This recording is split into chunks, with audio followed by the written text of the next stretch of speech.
Et nous allons accueillir Raphaël Dewan. Ah, tu prends le micro, tout compte fait. Bah, très bien.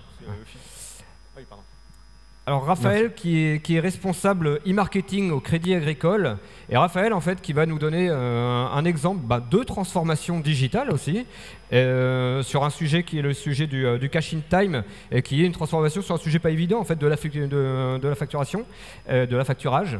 Et moi, comme je te le disais tout à l'heure, j'aimerais bien qu'au-delà de la présentation que tu vas faire, j'anticipe un petit peu sur les questions finales, que tu nous parles aussi un petit peu des points de complexité que vous avez vécu dans ce cadre-là. On parle d'une transformation, c'est souvent quelque chose qui intéresse aussi les gens, c'est savoir émotionnellement, intrinsèquement, comment vous avez vécu cette transformation, quels ont été les points de complexité, comment vous les avez levés et comment ça a été perçu, vécu, au-delà de la présentation en elle-même. En tout cas, bienvenue parmi nous. Tu as 45 minutes avant les questions-réponses, c'est à toi.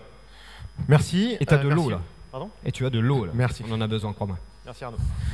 Donc merci, bonjour à tous. Donc oui, Raphaël Dewan, responsable e-marketing pour Crédit Agricole Leasing and Factoring, dédié à l'offre Cash in Time dont on va parler maintenant.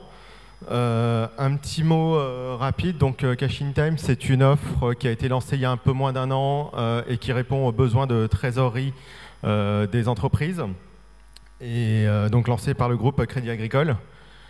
Je vais vous présenter donc cette intervention avec 4 parties. Donc très rapidement, dans un premier temps, Crédit Agricole, Leasing and Factoring et la présentation de la facturage au travers de l'offre, enfin de la cible pro TPE, celle qui nous intéresse aujourd'hui. Et enfin, ce qui nous intéresse, la transformation digitale en 4 étapes, telle que nous on l'a opérée. Et je vais essayer de donner quelques clés de réussite pour donc justement être successful dans sa transformation digitale. Donc rapidement, quelques mots sur Crédit Agricole et Crédit Agricole Leasing and Factoring. Donc vous connaissez tous le groupe Crédit Agricole. On est le premier financeur de l'économie française. On est premier gestionnaire d'actifs européen. Il y a un petit souci. Hop. Donc premier banque assurant en Europe et 3e acteur européen en financement de projets. Plus particulièrement, l'entité où je suis salarié, donc Crédit Agricole Leasing and Factoring, on est un acteur majeur de la facturage et du crédit bail en France et en Europe. C'est vraiment nos 2 cœurs de métier. Sur le crédit bail, donc sur l'acquisition de matériel et de biens immobiliers, et sur la facturage, bien entendu, sur le financement des cycles d'exploitation des entreprises. On s'appuie sur tout le réseau bancaire du groupe Crédit Agricole, donc 39 caisses régionales, le réseau LCL qui nous appartient également, et aussi donc des partenaires régionaux et nationaux, constructeurs, distributeurs de matériel, etc. etc. Les marques du groupe sont celles que vous voyez, donc Crédit Agricole Leasing and Factoring, LCL, Lixbaetica, et le dernier qu'on a créé récemment, donc qui est Cash in Time. Aujourd'hui, donc Crédit Agricole Leasing and Factoring, rapidement, donc c'est plus de 50 ans d'expérience. On est numéro 2 dans le financement des énergies renouvelables. On a plus de 80% de clients satisfaits selon le dernier baromètre qu'on a fait. Et une entreprise de taille moyenne sur 3 est financée par le Crédit Agricole. La facturage à présent.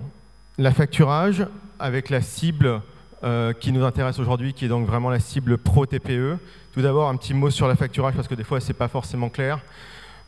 C'est une opération par laquelle une entreprise cède une créance commerciale vers une société de facturage appelée factor.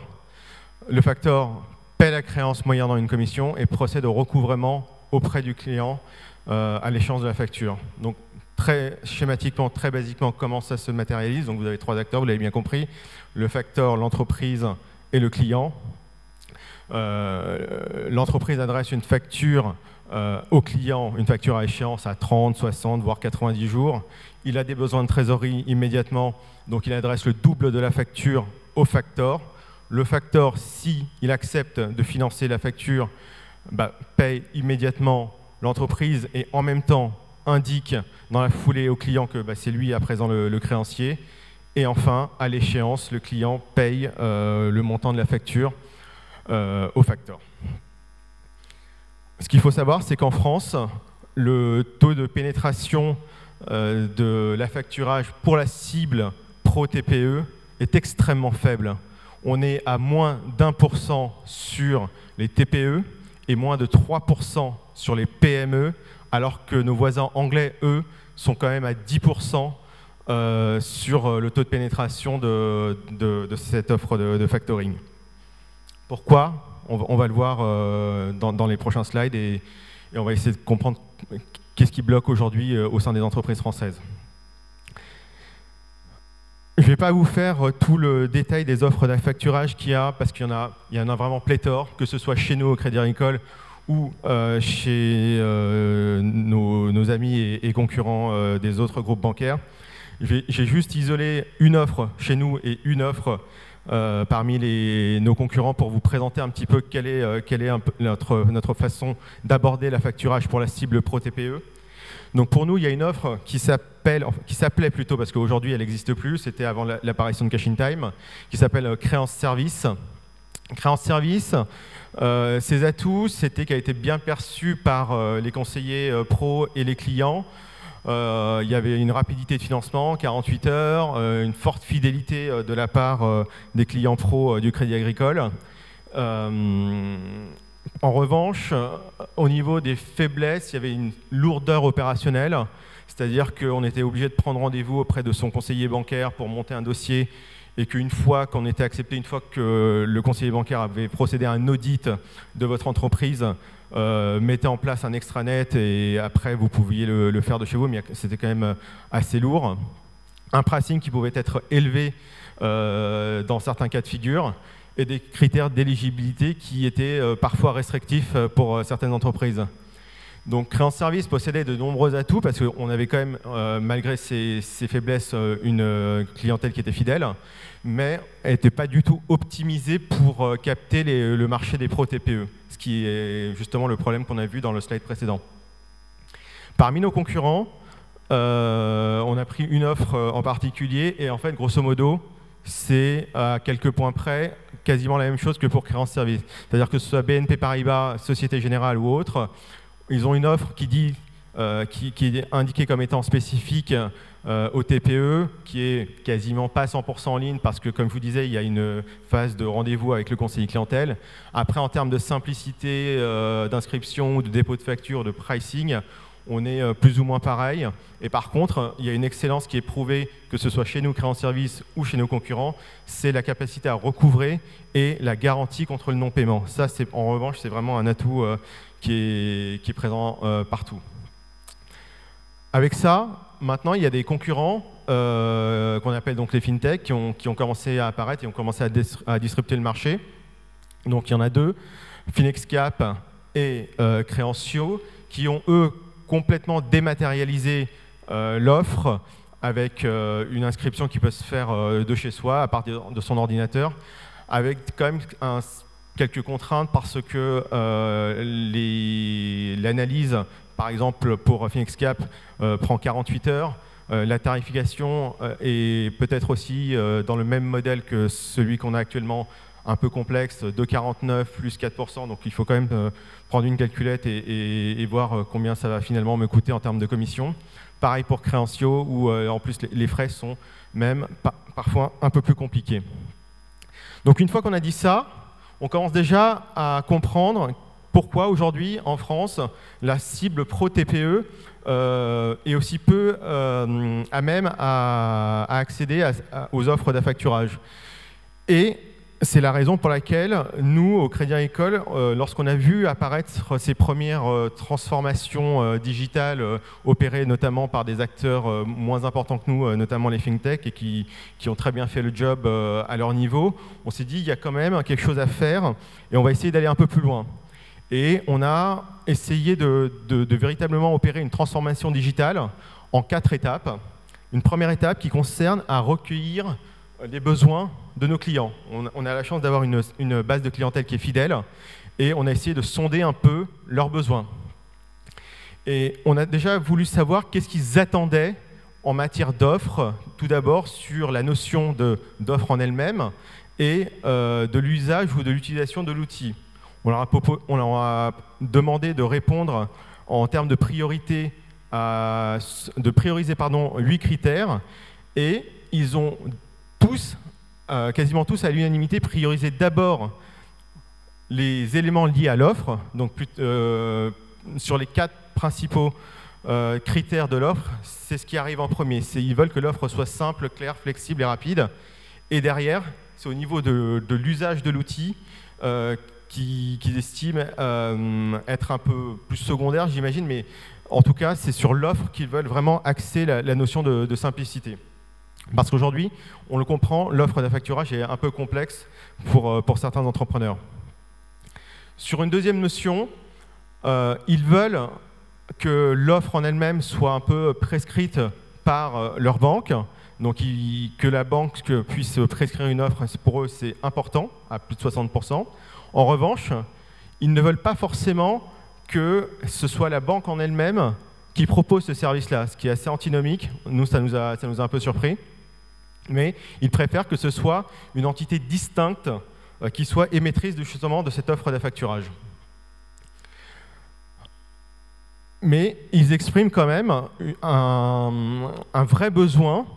Si aujourd'hui un acteur arrivait à répondre à tous leurs besoins, ils indiquaient qu'ils auraient recours à ce service plusieurs fois par mois pour céder leurs factures et qu'ils seraient même capables de céder plus de 65% de leur chiffre d'affaires au travers de cette offre, ce qui est quand même assez colossal par rapport au moins d'1% d'entreprises qui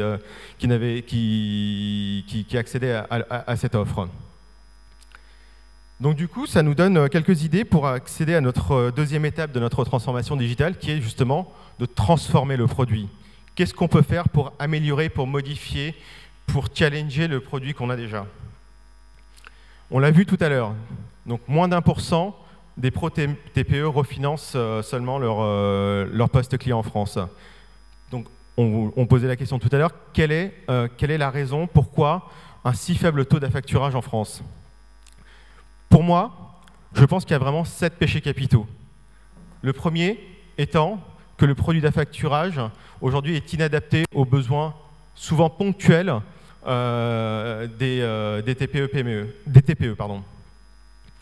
Ensuite, les TPE ont des difficultés d'accès aux services d'affacturage.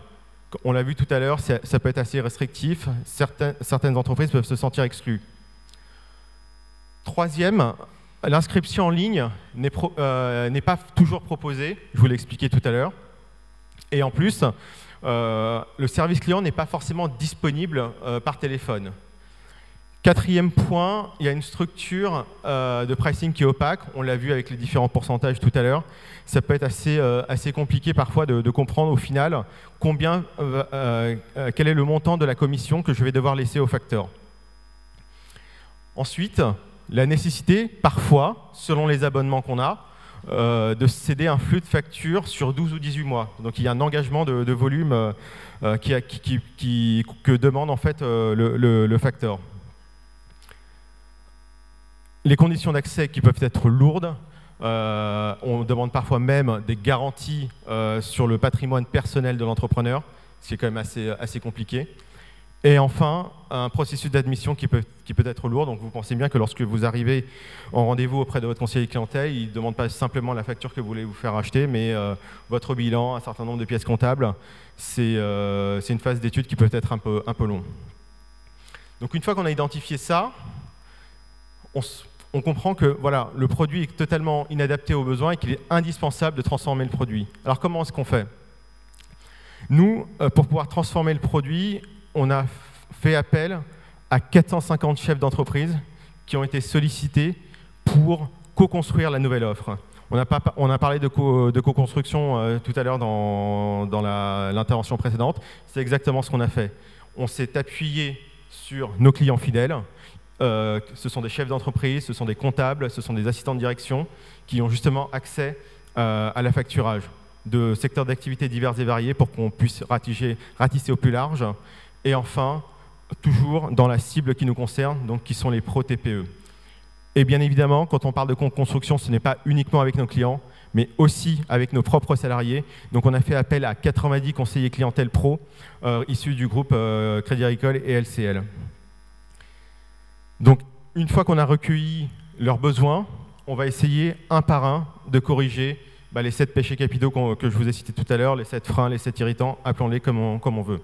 Donc on se rappelle, le premier irritant, c'est les produits d'affacturage sont inadaptés aux besoins ponctuels des TPE. Qu'est-ce qu'on a fait pour construire la nouvelle offre, qui ne s'appelait pas à l'époque Cash in Time, mais qu'on est en train de construire? On s'est dit, tout simplement, on va le rendre accessible, le plus simple possible, accessible à n'importe quel besoin, que ce soit ponctuel ou récurrent. Deuxième irritant, les TPE ont des difficultés d'accès aux services d'affacturage. On a rendu le produit accessible pour n'importe quelle entreprise, de l'auto-entrepreneur à l'entrepreneur simple, la petite entreprise, la TPE, la PME et même la grande société, même si la PME et la grande société ne font pas partie de notre cible prioritaire, il n'y a aucune raison pour qu'ils soient exclus de l'offre, s'ils en ont envie. Correction du troisième irritant, l'inscription en ligne n'est pas proposée et le service client est peu disponible. Là, pareil, qu'est-ce qu'on a fait? On a rendu un produit 100% digital, accessible ordinateur, tablette et smartphone, et aussi 100% humain, ce qui est un peu le credo du Crédit Agricole, en mettant en place une équipe de téléconseillers dédiée à cette offre, joignable du lundi au samedi. Correction du quatrième irritant, la structure de pricing est opaque, frais de montage, frais de financement, etc. Qu'est-ce qu'on fait? On a instauré un tarif unique. Quel que soit le montant, quel que soit le nombre de factures, c'est le même taux qu'on applique. Donc là, il n'y a pas, à prendre une calculette ou quoi que ce soit, mais c'est toujours le même montant. Enfin, le même taux, pardon. Cinquième irritant, nécessité de céder l'intégralité des flux sur la notion de volume. On n'impose aucune contrainte sur le volume de factures à céder ou sur la fréquence des sessions de factures. Que vous veniez une seule fois ou que vous utilisiez le service fréquemment, c'est un peu, je dirais, comme chez McDo, venez comme vous êtes. Correction du sixième irritant. Les conditions d'accès qui sont lourdes. Nous, on ne demande aucune garantie. Pas de bilan comptable, enfin rien du tout, juste la facture, aucune garantie sur le patrimoine personnel, absolument rien. Enfin, dernier irritant, processus d'admission perçu comme lourd. Chez nous, la phase d'étude est totalement dématérialisée. Et tout à l'heure, on l'avait vu, c'était 48 heures chez Finex Club. Chez nous, c'est 3 minutes. En 3 minutes, vous savez, à partir de votre ordinateur, que ce soit pendant les heures du bureau ou le dimanche à 3 heures du matin, enfin n'importe quand, c'est 3 minutes. Donc en gros, pour résumer tout ça, on a créé donc Cash in Time. Donc Cash in Time, c'est une commission fixe de 3,5% de la facture. Que vous cédiez une facture de 1 500 € ou de 50 000 ou de 100 000 €, ça sera toujours 3,5%. Que vous en cédiez une ou 50, ça sera toujours 3,5% sur le montant total. Aucune caution demandée, 100% digital comme on l'a vu. Le time to yes, c'est important, il est instantané. 3 minutes seulement pour remplir le formulaire et une fois que vous avez fait valider, le moteur il tourne pendant même pas 5 à 10 secondes et vous avez la réponse. Excellence dans le service client et recouvrement, bon ça c'est une compétence qu'on avait déjà et qu'on a bien entendu appliquée à Cash in Time. La deuxième garantie qui est extrêmement importante pour nous, c'est le time to cash, c'est-à-dire à partir du moment où vous êtes accepté, vous avez un financement qui arrive sur votre compte bancaire en 12 heures si vous êtes déjà client Crédit Agricole ou LCL et en 24 heures si vous êtes client d'une autre banque. Aucun dépôt de garantie, bien évidemment, et bien entendu, sans le moindre engagement. Une fois qu'on a créé l'offre, on peut se dire on a la meilleure offre, on est les meilleurs du marché, mais si on n'a pas un bon parcours client derrière, on ne peut pas vendre l'offre. Donc là encore, pareil, il faut transformer le parcours qu'on a. Et là, pareil, pour transformer le parcours client, on a à nouveau mené des études. On a mené 2 études qualitatives dans un premier temps. Une première étude qualitative autour de 9 personnes, donc 9 chefs d'entreprise, TPE, PME, secteur divers et vérifié, et avec 4 personnes sur 9 qui n'ont jamais eu recours à la facturage, pour voir un peu quelle est la réaction des personnes qui sont totalement novices sur ce produit-là. Donc cette première étude qualitative a permis de tester la compréhension de l'offre, voir comment il l'apercevait, l'appétence au service, est-ce que le taux par exemple de 3,5%, il trouve ça correct ou pas. Et enfin, l'organisation de l'information, notamment de la page d'accueil. On avait fait un premier mock-up de la page d'accueil pour voir si tout était compréhensible ou pas. Là-dessus, les enseignements qu'on a eus de cette première offre, donc les retours positifs, c'est que d'une part, l'offre est très bien comprise par l'ensemble des participants. Le taux de 3,5, ils l'ont trouvé juste, ni trop cher, ou enfin en tout cas pas trop cher, et c'est un taux qui est acceptable. La garantie insolvabilité également, qu'ils ont trouvé intéressant. Parmi les points négatifs, ils n'ont pas compris certains termes. On est dans un premier temps resté un peu trop technique dans notre jargon de Factor. Le format du formulaire, on l'a rendu peut-être un peu trop infantilisant dans un premier temps en voulant trop simplifier notre offre. Et les images, enfin la charte graphique qu'on avait mis en place n'était peut-être pas forcément adaptée à l'offre. On avait voulu un peu trop simplifier peut-être dans un premier temps. Mais l'information vraiment générale, c'est que 100%, donc les 9 chefs d'entreprise qu'on a eus, avaient totalement adhéré à l'offre proposée.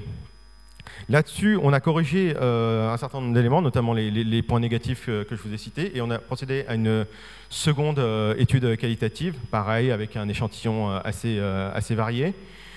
Et là-dessus, on a voulu voir, on a commencé à créer vraiment Cash in Time, et on voulait avoir leur avis sur l'univers, la marque, le ton éditorial. On voulait avoir leur avis sur la fluidité du parcours et du tunnel de conversion. Et enfin, l'expérience utilisateur globale. Est-ce qu'ils en étaient satisfaits ou pas? Là aussi, pas mal de réponses positives parce que le nom de marque a été apprécié, Cash in Time. Bien entendu, ça, on s'y attendait, que le fait qu'il y ait affiché Crédit Agricole, c'est un élément de réassurance qui est assez important. Message clair et percutant, les visuels, et finalement, ils les ont aimés parce qu'on les a changés. Et le parcours d'inscription a été jugé suffisamment fluide. N'empêche qu'il restait encore quelques points négatifs. Toujours le registre éditorial, ils ne l'ont pas aimé parce qu'on est resté un peu trop familier ou en tout cas trop simple dans notre façon de parler à nos prospects et clients. Et puis certains éléments qu'ils ne voyaient pas forcément bien, écrit trop petit ou le numéro de téléphone qui ne se voit pas, etc. etc. Enfin, de l'UX UI à corriger assez classique. Donc conclusion de cette deuxième étude, la simplicité, c'est vraiment le mot d'ordre qui revient le plus souvent, c'est qu'ils veulent quelque chose de simple. Ils veulent également que ils ont apprécié l'univers de marque. Et enfin, à l'unanimité, ils demandent vraiment de la transparence. C'est vraiment le terme qui est revenu très souvent dans les échanges qu'on a eus avec notre échantillon. Ils veulent de la transparence. On va essayer de leur en donner au maximum. Donc une fois qu'on a fait ces deux études qualitatives, qu'est-ce qu'on a fait? On a à nouveau modifié notre parcours et on a à nouveau fait appel à nos fameux 450 chefs d'entreprise. On leur a soumis en fait une première version qui était quasiment prête à aller en live. Et là-dessus, en fait, les entreprises nous ont apporté des notions supplémentaires en disant que sur la notion de création de compte, par exemple, 70% des chefs d'entreprise font eux-mêmes l'acte d'affacturage. Ce n'est pas forcément leur assistante ou leur comptable, c'est vraiment eux-mêmes. Et lorsqu'on est gérant de plusieurs entreprises, ils n'ont pas plébiscité en fait, la création d'un multi-compte. Ils veulent avoir plusieurs comptes différents pour gérer les factures de chacune de leurs entreprises. Sur les enseignements qu'on a eus sur la relance, c'est-à-dire lorsque, par exemple, le client n'a pas finalement payé la facture à l'échéance, ils veulent être informés des actions de relance qu'on mène auprès d'eux et ils veulent également qu'on communique en leur nom et pas seulement au nom de Cash in Time. Donc c'est important pour eux, pour une personne sur deux. Et enfin, ils sont très regardants sur la notion de litige lorsque justement des clients ne payent pas les factures à l'échéance. Ils veulent avoir de la visibilité sur ce qui se passe en cas de litige avec le client. Et ils veulent échanger aussi avec un gestionnaire de litige chez nous pour savoir, enfin pour avoir le suivi des actions qu'on a menées. Un petit récapitulatif rapidement sur les autres enseignements qu'on a eus. Par ordre de préférence de contact, ils préfèrent 1. le mail, 2. le téléphone, 3. la messagerie dans l'espace connecté et en dernier lieu le SMS. La majorité des participants ne souhaitent pas intégrer une plateforme d'affacturage à leur logiciel comptable type Sage ou autre. Plus de la moitié des participants souhaitent connaître la nature des actions de relance, ça, on l'a vu tout à l'heure, les dates, la façon dont le client est relancé, etc. etc. Et plus de la moitié des participants connaissent leur numéro de tirette par cœur. Donc, c'est une information importante pour justement la fluidité du parcours, parce que c'est une information essentielle qu'on demande dans notre parcours, dans notre tunnel de conversion. Donc une fois qu'on a créé tout ça, on a lancé le produit Cash in Time. Alors c'est une vidéo qui est censée démarrer. Ouais. Ouais.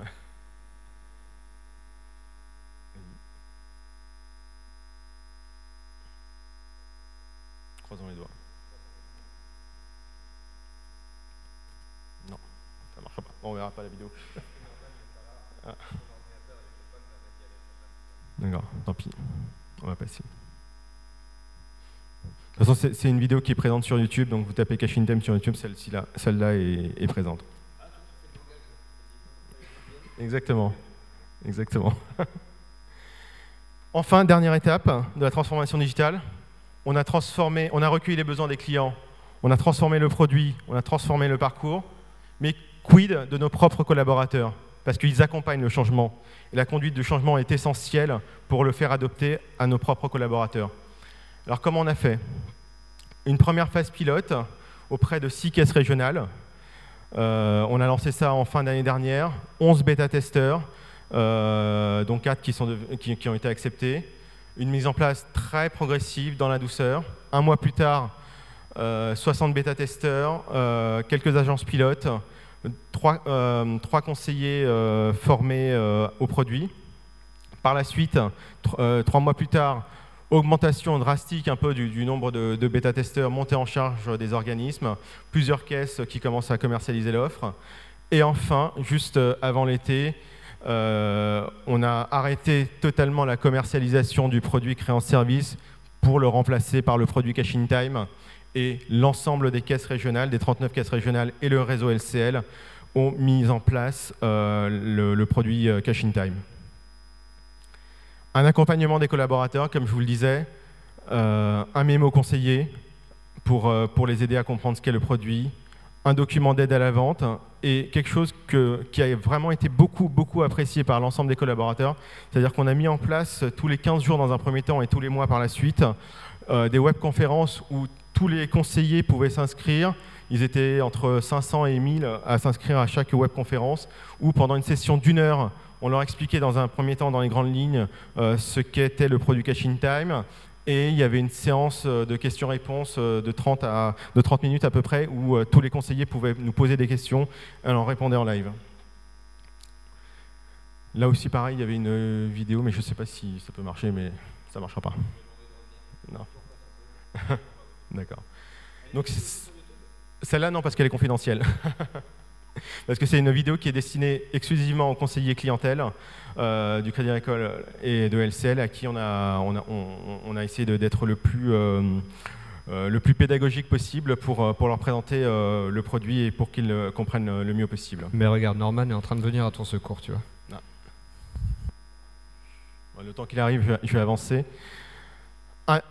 On a accompagné nos collaborateurs, mais on a également accompagné nos clients, les agriculteurs, les pros et les entreprises.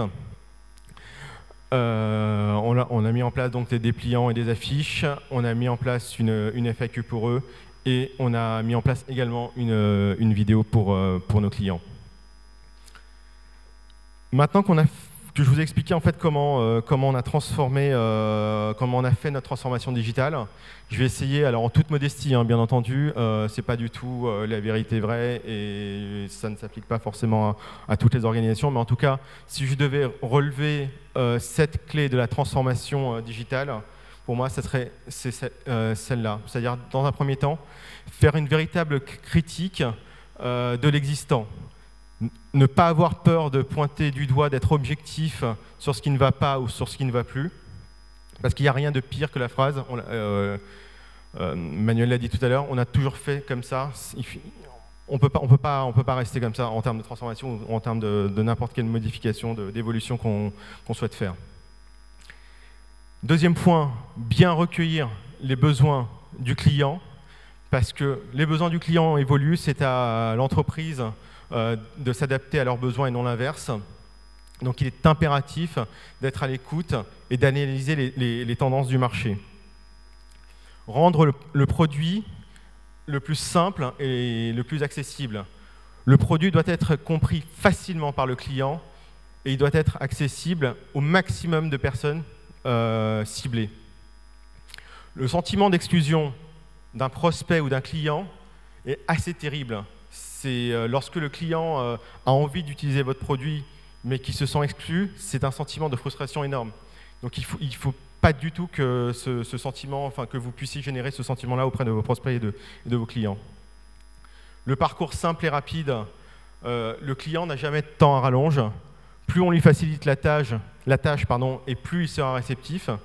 Et je dirais même mieux, le summum, ça serait de lui simplifier tellement le parcours qu'on lui rajoute des tâches et qu'il croit qu'en fait, c'est plus simple. C'est un peu l'exemple des caisses automatiques, parce qu'avant, la personne faisait la queue, il était emmerdé, etc. Et on lui a dit, bah, finalement, c'est toi qui vas mettre toi-même tes articles dans le panier, c'est toi qui va scanner tes produits, et tu vas avoir l'impression que c'est plus rapide. Alors que c'est peut-être pas forcément le cas, mais au moins, on lui a donné le sentiment que c'était plus rapide et que c'était mieux pour lui. Là, c'est pareil. Là, pour Cash in Time, je fais une parenthèse, c'est exactement ça. C'est-à-dire qu'aujourd'hui, le conseiller clientèle, avant, il avait une tâche de travail. Maintenant, toute la tâche d'affacturage, c'est à la charge du client, mais il le fait quand il veut. 5e point, accompagner, bien entendu, les collaborateurs dans la conduite du changement. C'est-à-dire, le changement fait toujours peur. Il est impératif de rassurer les collaborateurs, parce que si on impose cela, ça va créer en fait des irritants qui, en premier lieu, n'aurait peut-être jamais existé. Parce qu'en fait, la transformation digitale, ou n'importe quelle transformation, ça doit apporter une valeur ajoutée avant tout. Si vos collaborateurs ont l'impression que ça facilite leur vie de tous les jours dans leur quotidien au travail, ça simplifie leurs tâches, il y a du gain de temps, et qu'en plus de ça, surtout, vous les avez accompagnés dans cette conduite du changement, ils seront forcément beaucoup plus réceptifs dans cette conduite du changement. Et c'est ce qui s'est passé notamment chez nous. Accompagner également ses clients à la découverte du nouveau produit. Donc lorsqu'il y a un nouveau produit, l'important, je pense, c'est de communiquer de manière pédagogique sur le nouveau produit, axer les messages marketing sur les éléments de réassurance, parce que l'important, c'est de mettre en place des ressources nécessaires pour répondre aux interrogations du produit, parce qu'il y en aura toujours des interrogations lorsqu'on met en place un nouveau produit. Donc, selon l'importance de l'entreprise, est-ce que c'est une équipe de télémarketing, est-ce que c'est un simple chat sur le site, ou est-ce que c'est par les réseaux sociaux, par Twitter, etc. C'est à vous de voir, c'est votre organisation, mais il faut qu'une assistance puisse être présente pour accompagner vos prospects et clients. Et enfin, le dernier point, c'est avancer prudemment avec le nouveau produit. Vous pouvez avoir fait énormément d'études, comme nous on l'a fait avant de lancer Cash in Time. Il ne faut pas arriver avec ses gros savoirs en disant bah voilà, mon produit c'est celui-là parce que l'ancien il était pourri, il ne marche plus. Il faut avancer doucement, avec un périmètre restreint, le corriger et l'améliorer. Mais ce qui ne veut pas dire qu'au bout d'un moment, il ne faut pas franchir le pas, même s'il subsiste des erreurs. Parce qu'à un moment donné, il faut se lancer, et même si vous avez fait énormément de tests, en test quali, en test quanti, le vrai juge, ça va être les retours que vous feront les vrais clients, les bugs que vont reporter les vrais clients. Et je terminerai par la phrase qu'a prononcée Reid Hoffman, le fondateur de LinkedIn, qui est si vous n'êtes pas embarrassé, si vous n'avez pas honte de la première version de votre produit, c'est que vous l'avez lancé trop tard. Voilà ce que je pouvais vous dire sur la transformation digitale. Merci pour votre attention. Alors merci pour cet exemple effectivement concret. Je suis parti 2 fois, donc désolé si la question que je vais te poser, tu y as répondu, mais est-ce que vous avez mesuré au final la perception finale de vos clients par rapport à ce nouveau service et qu'est-ce que ça a été? Désolé si tu l'as déjà dit. Non, mais effectivement, on en avait parlé pendant la séance, c'est-à-dire que c'était vraiment une phase de co-construction. C'est-à-dire qu'à chaque étape, on a sollicité nos fameux 450 chefs d'entreprise pour savoir qu'est-ce qu'ils en pensaient, qu'est-ce qui n'allait pas. Et on a essayé de les satisfaire au maximum pour corriger tous les irritants. On les a vus, là, les fameux 7 péchés capitaux, etc. Voilà. Je voulais dire à la fin. À la fin, une fois on continue à recueillir. là, même si le produit est totalement live aujourd'hui, on organise des réunions avec que ce soit nos top clients ou on envoie des baromètres aux clients qui ont accepté pour recueillir leurs besoins. Là, on a un service com qui s'en occupe très bien chez nous. Et on essaye d'améliorer vraiment quotidiennement le produit. Pour nous, Cash-in-Time, même si on commence à être un petit peu industrialisé, pour nous, il n'est jamais fini. C'est-à-dire qu'il faut continuer à être présent, à analyser les tendances du marché, comme je le disais tout à l'heure. Et à chaque fois qu'on voit qu'il y a une zone grise où on n'est pas bon, etc., on essaie de voir, on fait des sprints, etc., pareil, comme tout le monde, pour essayer de voir comment on peut l'améliorer. Comme tout le monde, ou pas justement, comme on le disait tout à l'heure. Et une dernière question moi, de mon côté, après on va laisser la parole aux personnes dans la salle.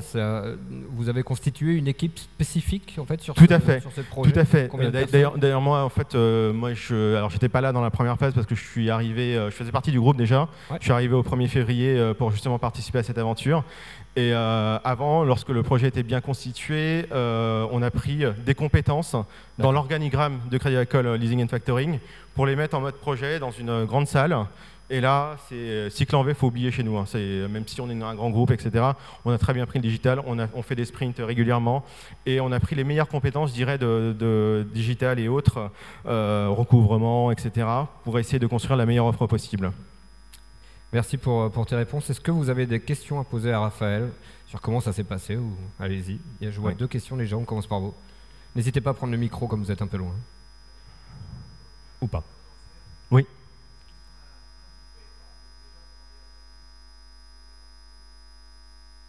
Alors, pour... la seule condition, en fait, aujourd'hui, c'est que nous, on finance une facture si elle a au moins... de mémoire 12 jours entre le moment où nous on reçoit la facture et la date d'échéance. C'est la seule condition parce qu'on a quand même forcément besoin de contacter le client, etc. C'est ces fameux 12 jours. Si les 12 jours sont respectés, oui.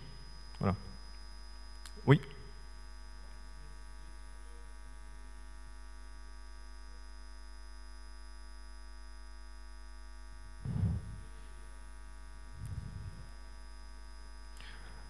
Oui, alors... Moi, je peste souvent sur l'organisation du Crédit Agricole parce qu'elle est très très différente. Parce qu'en fait, ce qu'il faut, alors je fais un petit historique du Crédit Agricole, c'est-à-dire qu'on a 39 caisses régionales qui ont 39 politiques différentes avec 39 DG différentes et ils font ce qu'ils veulent dans leur territoire.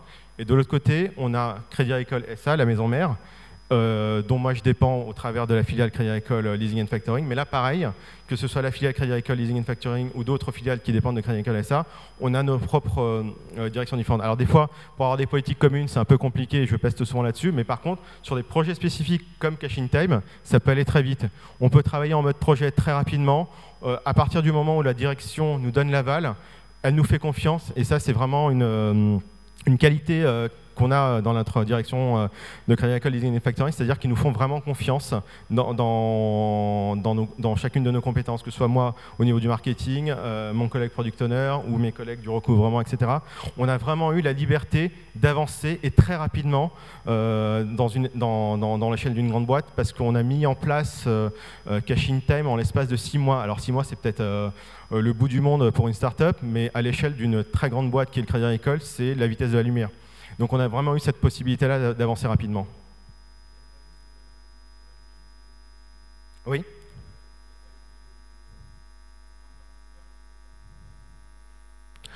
En fait, ce qu'il y a, c'est qu'avant de commencer véritablement l'étape 1 de la transformation digitale, comme je voulais aborder, il y a effectivement eu une phase d'étude avec des consultants Capgemini, etc., enfin, ou d'autres cabinets de consulting, qui nous ont permis de voir un peu le potentiel du marché et ce que pouvait représenter un peu notre potentiel pour la cible Pro TPE.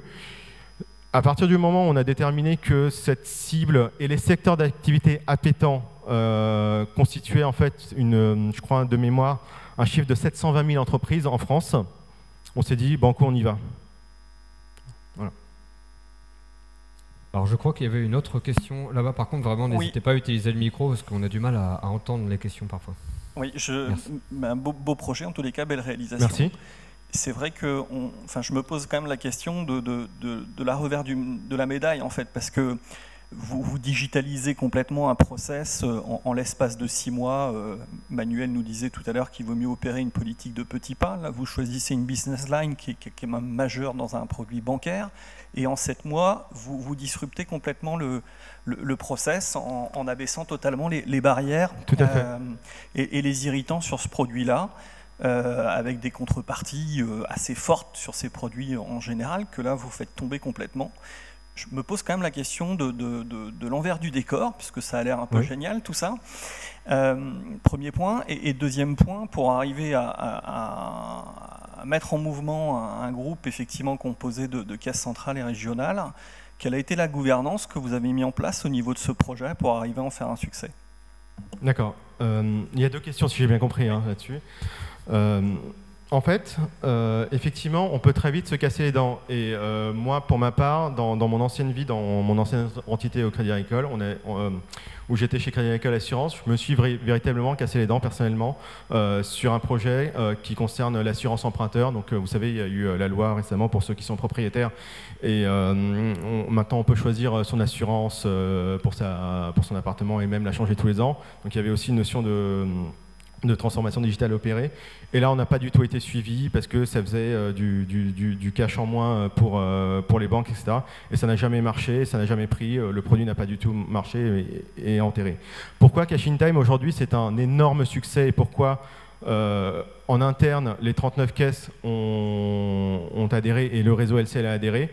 Tout simplement parce qu'il y avait 2 avantages énormes pour à la fois les collaborateurs même, c'est-à-dire la personne qui est entre guillemets au plus bas de l'échelle, c'est-à-dire le conseiller clientèle, et la personne la plus haute, c'est-à-dire le DG de chaque caisse, c'est de dire, écoutez, tout ce qu'on vous demande, c'est que vous nous laissiez l'exploitation de votre fichier client créance service.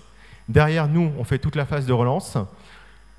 Tous les clients qu'on aura identifiés Cash in Time qui viendront de votre caisse, on vous donnera une commission là-dessus. Donc ça, ils récupèrent du cash venant de Cash in Time sans rien faire, parce que toute la partie relance, etc., c'est nous qui la faisons. Donc ça, le DG est content, et le conseiller clientèle, il est très content aussi, parce que lui, ça lui enlève toute une partie de travail, c'est-à-dire qu'il récupère sa marge, ses variables, etc., en ne vendant finalement plus rien, c'est-à-dire ou en tout cas en ne travaillant pas sur le montage de dossiers créance service ou autre. Maintenant, quelqu'un qui vient le voir, un pro qui ne connaîtrait pas Cash in Time parce qu'il n'en a pas entendu parler mais qui est intéressé par la facturage, appelle son conseiller et dit bah, j'ai des factures à céder, j'ai des problèmes de trésorerie, comment je fais? Il va lui dire bah, écoutez, 2 solutions, soit vous le faites vous-même sur le site cashintime.com, si c'est trop compliqué pour vous, venez me voir, on le fait ensemble une fois, ensuite vous ne le faites plus, mais toute la phase d'audit, d'études, de cabis, de bilan comptable, tout ça et autres, toute cette lourdeur qui existait a disparu. Donc ça, j'espère que j'ai répondu à votre première question. Et sur la deuxième question, sur la gouvernance, bah, il y a eu, comme je vous ai dit, on a monté une équipe projet qui est directement rattachée à la direction générale et on a un copil qui a lieu tous les vendredis matin à 8 h avec la direction générale où on leur présente les avancées du projet. La gouvernance, elle est comme ça.